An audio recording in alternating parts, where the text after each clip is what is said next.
الحمد للہ رب العالمین باری الخلائق اجمعین الصلاۃ والسلام علی سید الانبیاء والمرسلین خاتم النبیین شفیع المذنبین رحمۃ للعالمین سیدنا و مولانا ابی القاسم محمد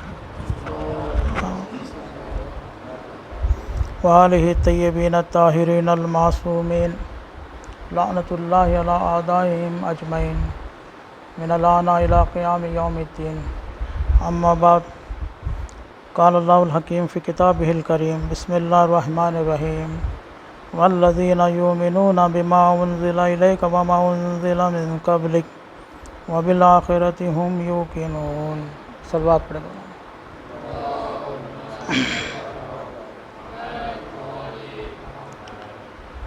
چونکہ آج کی جو آیت ہے وہ بھی ان متقیوں کی صفات بیان کر رہی ہے جن کو اللہ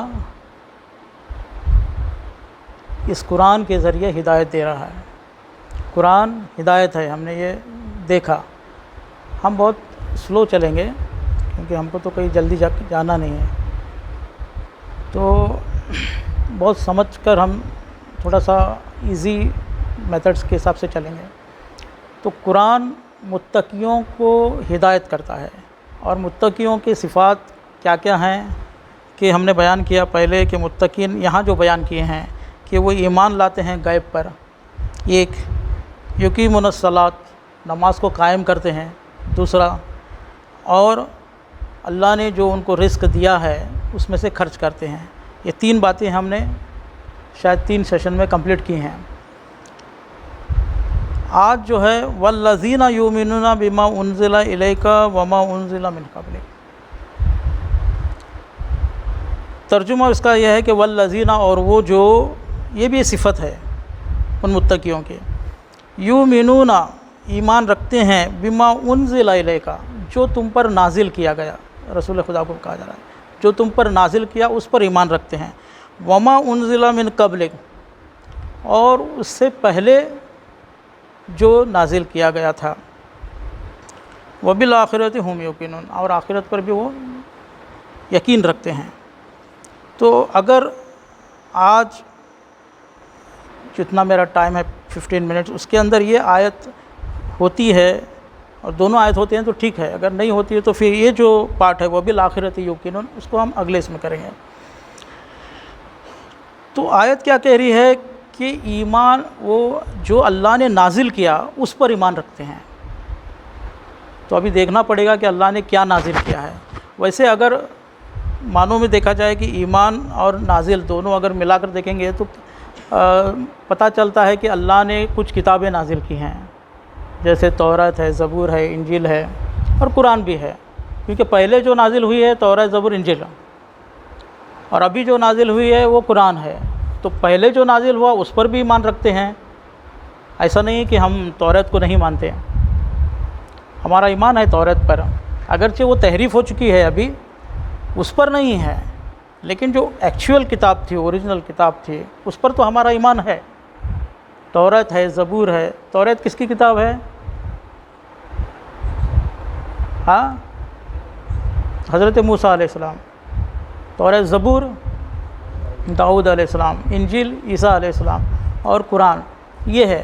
لیکن چونکہ یہاں پر ورڈ آیا ہے انزل الیک، تمہاری طرف نازل ہوا ہے، تو تھوڑا سا ہم لوگ ٹیکنیکل اس میں چلے جائیں گے، تھوڑا سائنسی پہلو بھی اس کو دیکھ لیں گے کہ کیا نازل ہوا، اس کے علاوہ بھی کچھ نازل ہوا ہے کیا، کہ قرآن میں کوئی ایسی آیت ہے جو نازل ہونے کے بارے میں کچھ بات کرتی ہے۔ تو ہمیں کچھ آیات ملتی ہیں یہاں پر کہ اللہ نے آسمان سے پانی بھی نازل کیا، آسمان سے پانی، کیونکہ قرآن میں آیا ہے وَأَنزَلْنَا مِنَ السَّمَاءِ مَاءً طَهُورًا، یعنی ہم نے پاک پانی آپ کے لیے نازل کیا۔ یہاں بھی نازل ہونے کا لفظ ہے، وہاں بھی نازل ہونے کا، اسی لیے ہم تھوڑا سا اس کے اوپر جیسے ریسرچ کرتے ہیں نا، ریسرچ کا پہلو پر تھوڑا دھیان دیں گے، یا پھر اس کے اندر تھوڑا سا ہم ڈیپ جا کر بات کریں گے، تو پتہ چلتا ہے کہ اللہ نے پانی جو ہے پاک پانی آسمان سے اتارا، جو بارش کا پانی ہے اللہ کہہ رہا ہے کہ طہورا، پاک ہے۔ اور ایک آیت وہاں ملتی ہے کہ انزل من السماء ماء مبارکا، ہم نے مبارک پانی اتارا، یعنی کہ بارش کا جو پانی ہے وہ پاک بھی ہے اور طاہر بھی ہے۔ اور اس کا مطلب یہ ہوا کہ یہ جو پانی ہے بارش کا وہ ایک اپنے اندر ایک طبی پہلو رکھتا ہے، سب سے اچھا پانی ہے، لیکن ہم لوگ زیادہ تر پیتے نہیں، وہ اس کو پکڑتے نہیں، اس کو ہم فلٹر کا پانی پینا پسند کرتے ہیں، بوٹل کا پانی پینا، لیکن بارش کا پانی نہیں پیتے۔ لیکن اگر پانی بارش کا پکڑ کر اس کو تھوڑا سا اس کا جو کچرا ہے وہ سیٹل ہونے کے لیے دے کر ہم اس کو یوز کریں گے نا، تو اس میں بہت سی شفا ہے، بہت سے اس کے اندر منرلز ہیں، اور بہت سے اس کے اندر جو بھی اللہ نے رکھا ہے آسمان سے وہ یوز کریں گے نا تو بہت شفا ہے۔ کیونکہ قرآن کہتا ہے نا، اگر تھوڑا سا ڈیپ جائیں گے تو پانی میں، طبی کتابوں میں یہ ملتی ہے کہ پانی میں کون سا پانی سب سے زیادہ افضل ہے، اور اس کے بعد کون سا ہے، اس کے بعد کون سا ہے، اس کے بعد کون سا ہے۔ تو دیکھیے سب سے اچھا پانی جو ہے وہ بارش کا ہی پانی ہے، جو ڈائریکٹ اللہ آسمان سے نازل کرتا ہے۔ اس کے بعد واٹر فالس، آپ نے دیکھا واٹر فالس کا پانی بہت ہی اچھا پانی ہے، اس کو آپ یوز کریں گے تو کبھی بیمار بھی نہیں پڑیں گے۔ اس کے بعد جو ریور ہوتا ہے، ریور جو جھرنا ہوتا ہے، جو ندی چلتی ہے، بہتی ہے، اس کا پانی تیسرے نمبر پر۔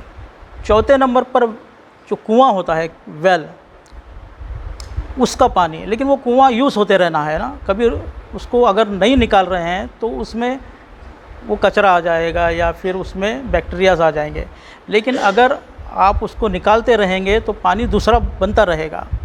اسی طریقے سے خون بھی ایسا ہی ہے، خون میں بھی اگر آپ ہجامہ کرتے رہیں گے تو واپس وہ خون آ جاتا ہے، نیا خون آ جاتا ہے اور پاک خون آتا ہے۔ تو فورتھ نمبر پر کس کا ہے؟ کنویں کا۔ اور پھر لاسٹ نمبر پر ہے پونڈ، جہاں پانی اسٹیگننٹ ہوتا ہے، جو رک جاتا ہے پانی، وہ سب سے خراب پانی ہے، کیونکہ اس میں بیماریاں ہو سکتی ہیں۔ سورج کا گرم ہوا پانی بیماری پیدا کرتا ہے، لیکن آج ہم دیکھتے ہیں کہ واٹر باٹلس جو ہوتے ہیں وہ بھی اس کے اندر ہوا نہیں جاتی ہے، لیکن اس کے اندر دھوپ چلی جاتی ہے ڈائریکٹ، لیکن وہ کہیں نہ کہیں ضرر ہے، باڈی کے لیے ضرر ہے۔ پتہ نہیں کتنے دن وہ پیک ہو گیا ہے، کتنا اس کی ویلیڈیٹی ہے، کتنا اس کا ایکسپائری ڈیٹ ہے، کہاں سے بور کا پانی اس کو فلٹر کر کے بھرتے ہیں۔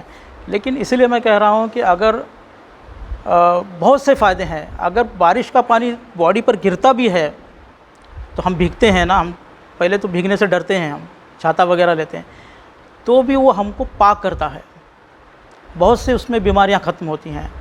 تو آپ یاد رکھیے کہ سب سے میں خود، مجھے وہاں پر جگہ نہیں ہے، ورنہ میں اسٹاک کرتا ہوں بارش کا پانی، اور بارش کا پانی اور شہد یہ دونوں ملا کر آپ پئیں گے تو اس میں بہت سی شفا ہے۔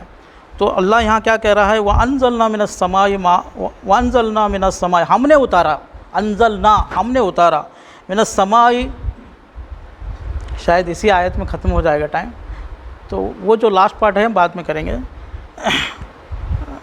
اگر نہیں بھی یہ ختم ہوتی ہے یہ آیت تو اس کو بھی کنٹینیو کریں گے، ہم کو تو آرام سے جائیں گے۔ وَأَنزَلْنَا، ہم نے اتارا، من السماء، آسمان سے، ماءً، پانی، فَأَنبَتْنَا، اور ہم نے پھر اگایا اس سے، بھی جنات، یعنی گارڈنس، یعنی پھل پودے اگایا، حب الحصید، اور پھر وہ کھیتی وغیرہ جو ہم کاٹتے ہیں وہ بھی ہم نے اگایا ہے۔ یہ اللہ نعمتیں بھی ہے جو بتا رہا ہے، اس کا بھی ہم شکر ادا کرنا چاہیے۔ ان شکرتم لازیدنکم، اور شکر کرو گے تو اور اللہ زیادہ دے گا۔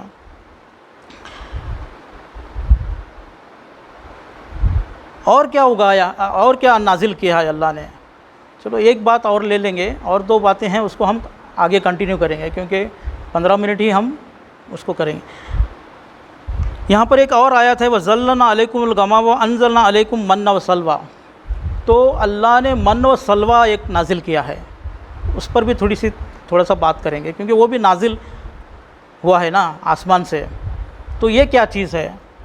تو تفسیر میں تو بہت سی باتیں ہیں من و سلویٰ کے بارے میں، لیکن اگر اس کو شارٹ میں سبھی تفسیروں کو دیکھتے ہوئے اگر بات کریں گے تو ایک جو من ہے وہ ایک گوند کی طرح ہے، شہد جیسا ہے، کھانے کے لیے لذیذ ہے، اور یوں سمجھے شہد ہی ہے۔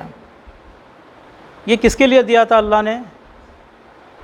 اور سلویٰ جو ہے ایک طرح کا پرندہ ہے، ہو سکتا ہے اس پرندے کو وہ پکڑ کر ذبح کر کے یا اس کو بھون کر کھاتے تھے ہوں گے، تو یہ بہت بڑی نعمت عطا کی۔ کس کو عطا کی تھی من و سلویٰ کو؟ بنی اسرائیل کو۔ لیکن یہ کس کے زمانے کی بات ہے؟ حضرت موسیٰ علیہ السلام جب بنی اسرائیل کو بچا کر، یعنی جو فرعون کے چنگل سے بچا کر جو ندی پار کر کر ان کو لے کر گئے، تو وہ ایک پہنچے جنگل میں، تو وہاں پر حضرت موسیٰ علیہ السلام نے ان کو کہا کہ اب آپ کو رہنے کے لیے جگہ جو ہے اللہ نے کہا ہے کہ ایک جگہ ہے، مقدس جگہ ہے، مقدس جگہ جو ابھی جو پیلسٹین وغیرہ ہے، جارڈن ہے، اسی کو تفسیر میں آیا ہے، شامات کہتے ہیں، پہلے عراق بھی اس کے اندر تھا، جارڈن تھا، اور پھر پیلسٹین، یہ سب ایک ہی علاقہ کہا جاتا ہے، شام۔ تو یہ اس جگہ پر آپ چلے جائیے، لیکن وہ لوگ کیا کہنے لگے کہ ہم نہیں جائیں گے، کیونکہ وہاں پر کچھ بہت ہی مضبوط لوگ رہتے ہیں، بہت ہی خونخوار جیسے لوگ رہتے ہیں، ہم ان کے پاس کیسے لڑیں گے؟ آپ اور اپنا خدا جا کے لڑیے۔ آج بھی ہوتا ہے نا کہ اگر کسی کو ہم دعوت دیتے ہیں کہ یہاں پر کچھ ایجیٹیشن کرنا ہے یا پھر کچھ پروٹیسٹ کرنا ہے، تو ہم کو بھی کہا جاتا ہے آپ جا کے کریے۔ تو اسی طریقے سے موسیٰ علیہ السلام کو بھی انہوں نے کہا تھا کہ آپ اور اپنا خدا لڑیے، ہم یہیں بیٹھیں گے آپ کا انتظار کرتے، آپ جب جیت جائیں گے اب ان کو بھگا دیں گے تب ہم لوگ سب آئیں گے۔ تو اس کی سزا میں اللہ نے ان کو 40 سال اس جنگل میں ایسے ہی یعنی ان کو جگہ ہی نہیں مل رہی تھی، یعنی ان کو راستہ ہی نہیں مل رہا تھا باہر آنے کا، لیکن اللہ کا فضل و کرم یہ ہوا کہ پھر وہ جنگل میں جو دھوپ ہوتی تھی اللہ نے ان کے اوپر ایک آسمان کا سایہ کر دیا، اور پھر یہ من و سلویٰ کھانے کے لیے دیا۔ ہاں، یعنی اللہ سزا بھی دے رہا ہے اور ان کے اوپر احسان بھی کر رہا ہے۔ اس وقت تو وہ لوگ نہیں گئے، ہاں اتنا ٹائم، ہاں وہ ٹائم پیریڈ میں ان کو من و سلویٰ نازل ہوتا رہا، ان کے سر پر آسمان کا سایہ ہوتا رہا، تو یہ من و سلویٰ بھی نازل ہوا ہے۔ لیکن نازل ہونا کا مطلب کیا اصل میں کیا ہے؟ ہم یہ سوچتے ہیں کہ اوپر سے کوئی چیز نیچے آ رہی ہے، یعنی جیسے بارش آ رہی ہے، لیکن یہ ضروری نہیں ہے کہ آسمان سے نیچے ہی آنا۔ اللہ نے یہاں جو انزلنا ورڈ یوز کیا ہے کہ ہم نے نازل کیا، ہم نے بنایا بھی ہو سکتا ہے، ہم نے دیا بھی ہو سکتا ہے۔ اس کے بارے میں بھی 2 آیتیں ہیں، ہم لوگ وہ اگلے ہفتے کریں گے کیونکہ میرا ٹائم ختم ہو گیا ہے۔ سبحان ربک رب العزت عما یصفون۔ کچھ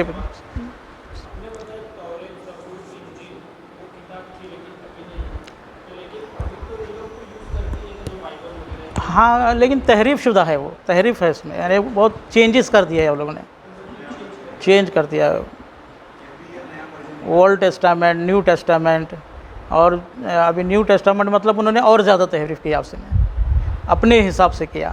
ان کے یہاں دیکھیے سود حرام تھا، لیکن ابھی بائبل میں دیکھیں گے کہاں ہے، پورک حرام تھا، شراب حرام تھی، یہ سب چیزیں انہوں نے تحریف کر دیا ہے بعد میں۔